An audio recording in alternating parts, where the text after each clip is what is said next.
live in a small apartment with my 7-year-old daughter. Eva. My ex-husband and I divorced 5 years ago. The reason was domestic violence. Before we married, I had noted that he had a nasty temper at times, but my love for him was stronger. I didn't expect things to become so bad that he'd raise his hand to me.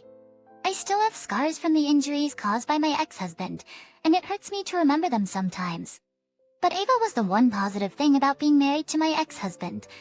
Thankfully, my ex-husband never struck Ava, and she grew up to be a nice, smart, and gentle girl. One day, just before Ava came home from elementary school, her homeroom teacher called me. I was very surprised by her words. Ava was a very nice girl, and even if she had a negative experience, she would never tell anyone about it. The other child was not injured, but Ava got a big scratch on her cheek. Ava didn't tell the teacher about the cause of the fight, and she just apologized to me over the phone. I should apologize on behalf of my daughter. I hung up the phone and waited for Ava to return. What on earth could have made Ava so angry? But a few minutes later, Ava returned, and just as her teacher said, she had gauze on her cheek. "There you are, Ava." When I greeted her, Ava smiled as usual and said, "I'm home." Just with that, she went to leave her school bag in her room. Ava entered the living room after washing her hands and gargling. "What happened to your cheeks?" she asked. Ava looked away from me and said, "I tripped." As far as I knew, that was the first lie Ava had ever told me. I was trying not to hurt Ava's feelings. I just got a call from the teacher. "Did you really have a fight with your friend?" I asked her. Ava looked puzzled and fell silent. "I wish you'd tell me what made you feel so bad." When I said this, Ava finally looked up to talk to me. Then she went back to her room and brought a picture. "This is you." It was a picture of a smiling woman in a colorful field of flowers. "I drew wonderfully. Thank you." I took the picture, but Ava continued. "Because Father's Day is coming up, we have to draw a picture of our daddy today." When hearing Ava's words, I immediately felt sorry for her because I realized how lonely Father's Day was for Ava, who didn't have a father. Then Mila commented that it was strange for me to draw a picture of my mommy on Father's Day. I told her that I drew a picture of my mom, whom I love because I don't have a daddy. She said the reason my daddy is not here is because mommy and daddy had a fight. Mila told me that she felt sorry for me because I don't have a daddy, but that it was mommy's fault that this happened. I could not deny those words. I was the one who took Ava away from her father to protect myself. That was the truth. But Ava soon dispelled those thoughts. "I'm not sorry for myself. Even if daddy is gone, I still have you. Mila doesn't know you, so that's why her comments bothered me. You're the best, mommy." Before Ava could finish, she was shedding tears. Ava was upset not because she had been mocked, but because her friends had spoken negative things about me. "Ava, thank you." I hugged Ava as she shed tears. I thought Ava was still a young girl, but she grew into a powerful child who could understand other people's emotions and became upset if they were insulted. I was very happy about that, and I was so embarrassed when I discovered I was the polar opposite of her as a child. Thanks, Ivy. I also grew up in a mother-daughter household, but I could not speak kind words to my mother like Ava did. My mother and father divorced when I was in the 4th grade of elementary school. My mother never told me why, and I still do not know. I have no idea what happened between them.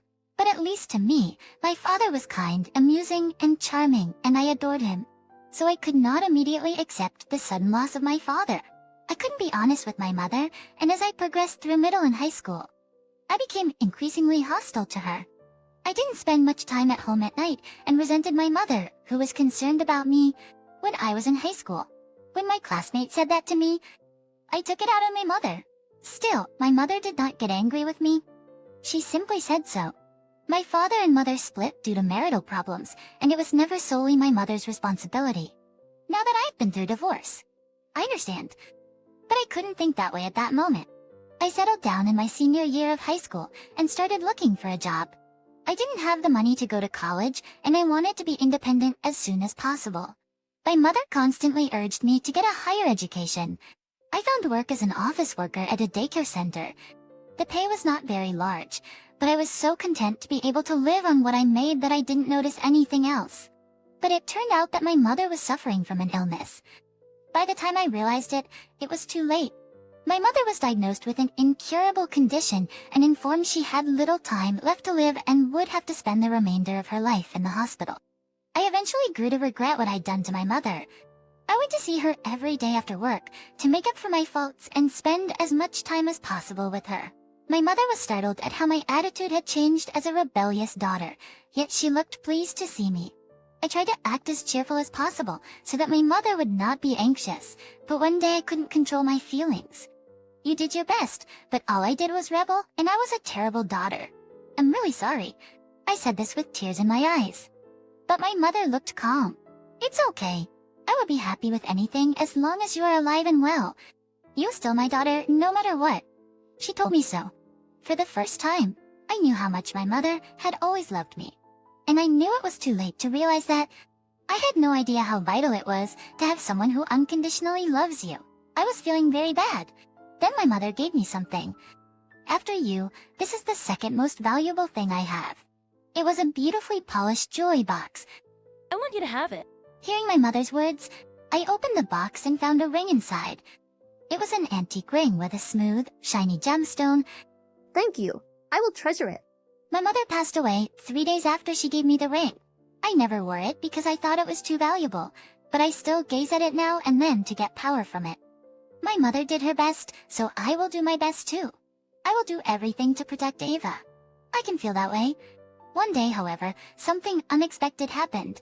It was the end of the month, and I was preparing to withdraw my ex-husband's child support payment as usual. When we divorced, we decided that I would not charge him alimony, but that my ex-husband would pay child support for raising Ava. I guess he didn't set it up as a direct debit, or perhaps he simply forgot to transmit the funds. Thinking so, I called my ex-husband, who I rarely call. However, the number you have dialed is currently not in use. In my ears, a monotonous mechanical sound resonated. Wait. My mind went blank. I'd been working at the same daycare center since I graduated from high school, but my pay was still poor. Even with child support from my husband, I was still struggling to make ends meet. Then from that moment forward, I knew that materials and events at my daughter's school would become increasingly expensive. We lived on a very tight budget for a month, hoping that there was some kind of mistake. However, at the end of the next month, the child support was not transferred to my account. I didn't know my ex-husband's current address, nor did we have any mutual acquaintances. I had no way of contacting his parents as they seemed to have moved out of the area. And as for child support, it was an informal agreement over which I had no legal jurisdiction. He escaped. We could never afford expensive meals, but our meals had become even more economical than before. But Ava's reaction didn't change. It's delicious. She ate with a smile on her face. Her smile saved my life, but I had to do something to protect it. My impatience grew stronger and stronger. And when Ava came home with a hole in her sneakers, I felt limited in my ability to even willingly buy her shoes. Mommy, I'm sorry. I was forced into a situation where I had no choice but to choose the method that came to my mind, but that I wanted to avoid if possible. It was to sell my mother's memento ring. It was antique, and I had no idea how much it was worth, but what was on top was a genuine gemstone. I was hoping to earn enough money to buy shoes for Ava. With this hope, I went to a neighborhood pawn shop. It was a ring that my mother had treasured. I didn't really want to sell it. Free mother. I'm sure you'll understand. You would tell me to protect my daughter. I told myself that and handed the ring to the male clerk at the pawn shop. At that moment, my hand seemed to be shaking. Are you sure about this? The staff asked me. Yes, please. I replied. I am my mother's daughter, but I am Ava's mother too. This is the best choice. I told myself so. Okay, let me take a look. He said quietly and looked at the ring with a small loop. How long had it been? 10 minutes. Probably longer than that. The staff looked at the ring silently. I was astonished to observe the staff's expression as I questioned how such a process could take so long. Gus tears were welling up in his eyes. What's wrong? The staff seemed to come to his senses when he heard my voice. Oh, I'm sorry. He dried his tears with a Kleenex and took out what appeared to be a form to fill out. May I ask your name? He asked me. I'm Emily Thompson. Done with that, he gently put down the pen he was holding without filling anything out. Then, with a deep sigh, he slowly shifted his gaze to me. May I ask you something? He asked. I was very worried that I had done something very wrong. Sure. Where did you get this? He asked. Well, it was my mother's memento. She gave it to me just before she passed away, saying that she wanted me to have it because it was very precious to her. Saying those words made my heart ache a little again, but I couldn't change my mind. I see. After a short silence, he said, "Could you please give me a minute?" And he went to the back of the store. Then he came back immediately and took out a ring from a small jewelry box. Actually, I have a very precious ring that I inherited from my late brother. I was very surprised when I saw that ring that he took out. It was so similar to the ring my mother had given me. My brother was a jewelry craftsman, but he got sick when he was still in his 20s. He passed away 20 years ago. However, when he realized he only had a short time left to live, he put in more effort than usual to create something. There were 2 rings, but one for his wife and the other to his only daughter. After he said that, "Have you ever seen the inner surface of your mother's ring?" he asked me. Yes, I have. My mother's name was engraved in small letters on the inside. Hearing my words, he handed me another ring. Puzzled, I looked at the ring and saw, "Big for Emily." That was what was engraved on the ring. No way. I looked at him with half a doubt. Yes, that's right. This is the ring my brother made for you, his daughter, at the end of his life. What? My father? But I couldn't comprehend. How could such an amazing coincidence have occurred? My mother informed me she was divorced, but she never mentioned my father's illness. And I never once heard that my father was a jewelry artisan. I was confused, but he kept talking. It's no surprise you didn't know about it when you were a little girl, because my brother was both an office worker and a jewelry craftsman. Our family had owned a small jewelry store and pawn store for generations. I didn't have the talent that my brother did, so I no longer do jewelry and only pawn. But after my brother found out about his illness, he didn't inform his young daughter about it. He and his wife had discussed and decided to call it a divorce because he did not want his daughter to be sad in the event of his death. Hearing those comments, I remembered my mother abruptly telling me that they had split, despite the fact that my father had never returned from his single-person assignment. The tears welled up in my eyes as I remembered my father's warm grin from my childhood. After he finished making 2 rings, my brother had hesitated to give them. He was afraid they'd tie up your lives after he died. However, his wife wanted it, so he gave it to her. But my brother had decided not to give it to you. He didn't want to be a stumbling block when the new father came along. However, he asked me to give you this ring in case I saw you when you grew up. I couldn't stop the tears from falling out of my eyes. I had no idea. I didn't know anything about the love from my father and mother for me. With my father gone, I felt no more love than I would have been in a household with both parents, or so I thought. But I was wrong. He cared for me so much. But I was wrong. He cared for me so much. I'm sure he thought a lot about me and worried a lot for me. What you do with it is up to you. That is my brother's wish. When I left the store, the ring that was one when I arrived had become 2. Please take your time to think about it again. I bowed deeply and left the pawn shop.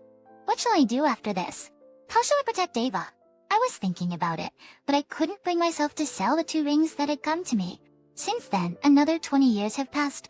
Ava, this is the most valuable thing I have beside you. Like tomorrow, I will give Deva, who is getting married, a ring that belonged to my mother. What a beautiful ring. But it's a memento of my grandmother's, isn't it? Are you sure? Ava was surprised. Yes, it is. It's a precious good luck charm that will protect you. I owe my life a lot to that ring. I'm sure it will protect you too. When I said that, I see. Thanks. So when I have a daughter, I will pass it down to her as well. Ava answered me with her usual smile. Since that day at the pawn shop, I have been thinking of ways to protect Ava without selling the rings. I couldn't change occupations because I only had a high school diploma. I broke out of my shell and worked hard to find a new job. As a result of my determination, I was transferred to a corporation with a career track position. I managed to send Ava to college. The 2 rings are now in Ava's hand and mine. The love between parent and child contained in these 2 rings will be passed down to the next generation. That's what I believe.